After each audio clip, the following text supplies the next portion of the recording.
we're here at the NAMM booth at 2019, at the Deering booth, actually. I said the NAMM booth. That's not a NAMM booth. This is the Deering booth inside the NAMM Show 2019. I'm here with Jamie. You guys, we're going to talk about all-American instrument, the banjo, with a guy that sounds so all-American.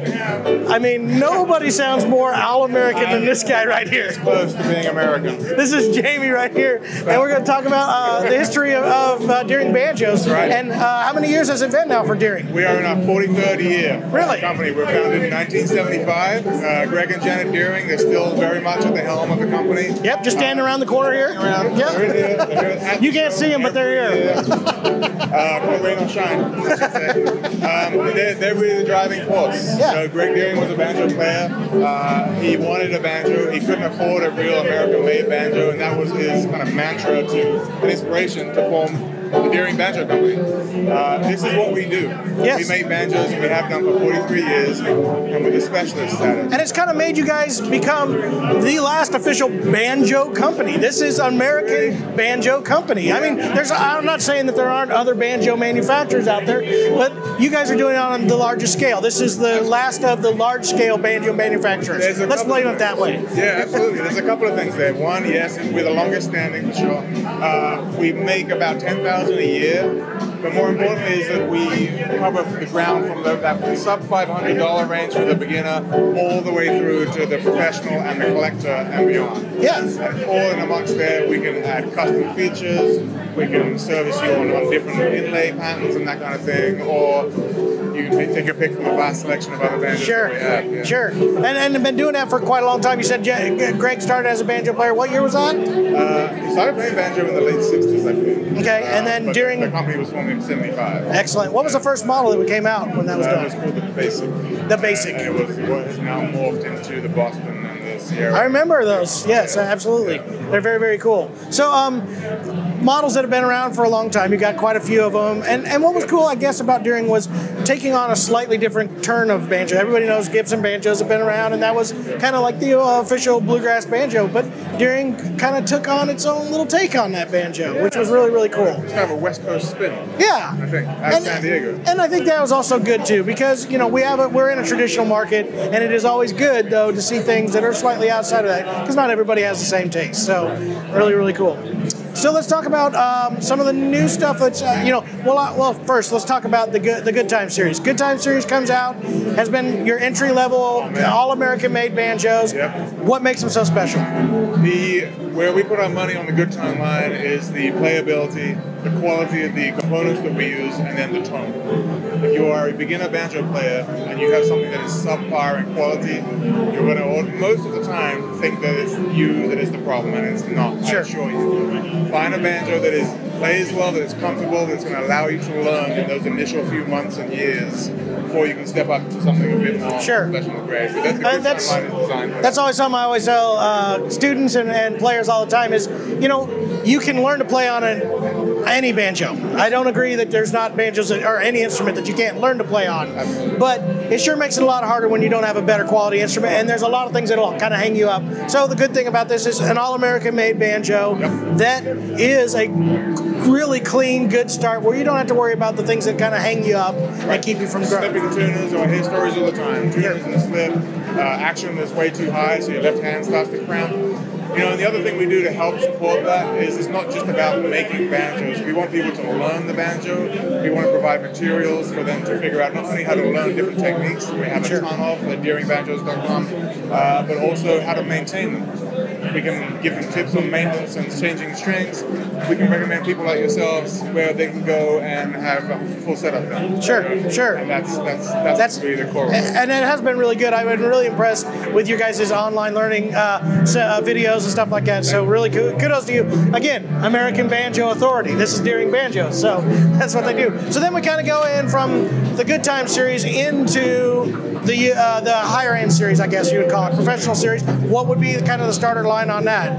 You look at the Sierra, which has been our best-selling model for about 20-some years. The Eagle 2 is a new one. Which we carry those quite a bit. Carry those. It's the same banjo, the Mumford & Son Fuse on tour.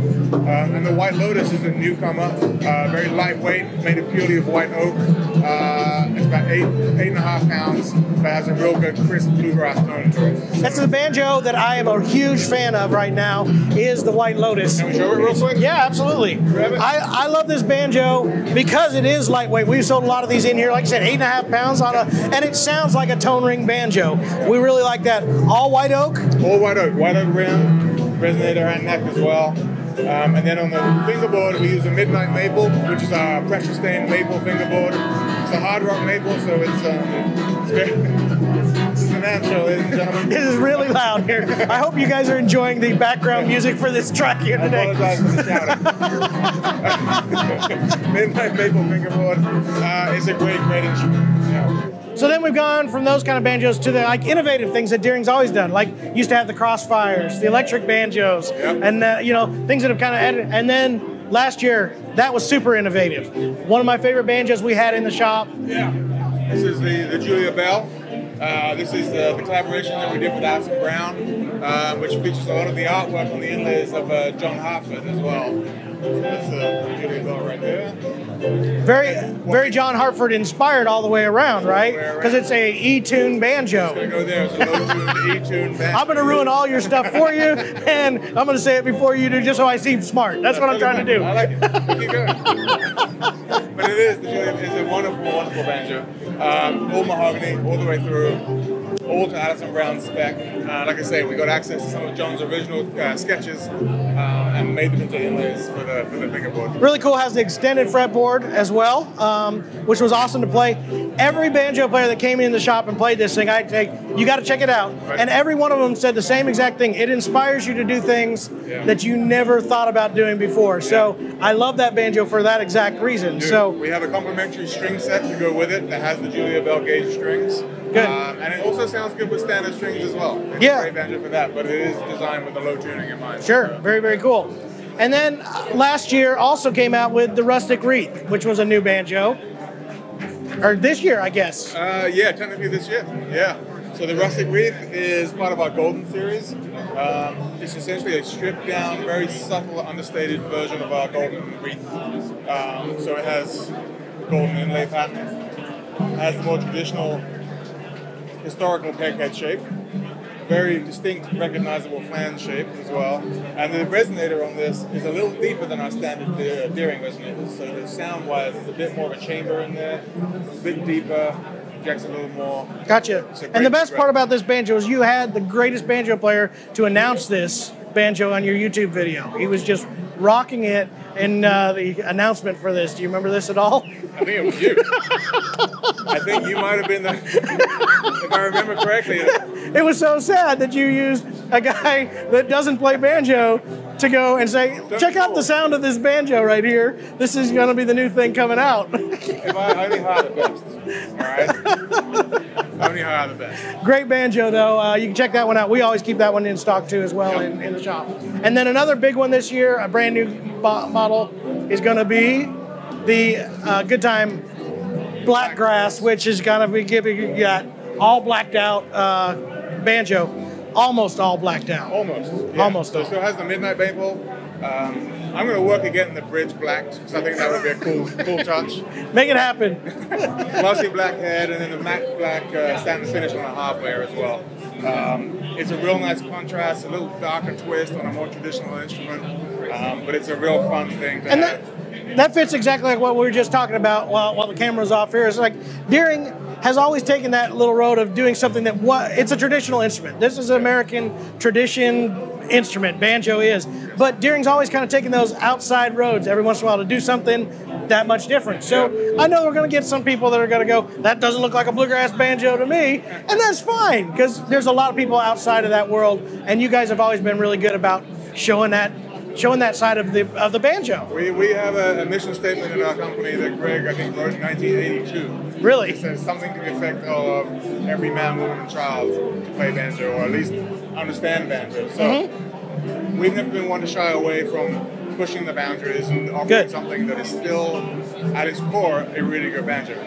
But maybe it looks a little different. That's awesome. And there's a whole range of traditional looking instruments you want that. There are, and even down into the Vegas stuff, we do the open back banjo stuff, and that's part of the same parent company too. So what's awesome here is we got Deering, who gives us a whole line, like we said, of all banjos, all the time, American-made banjos, and we're just glad to have them at the shop, and I know you guys are glad to be able to see them, and glad to be working with Jamie. Of course, we're happy to be in the acoustic shop. So, it's been awesome.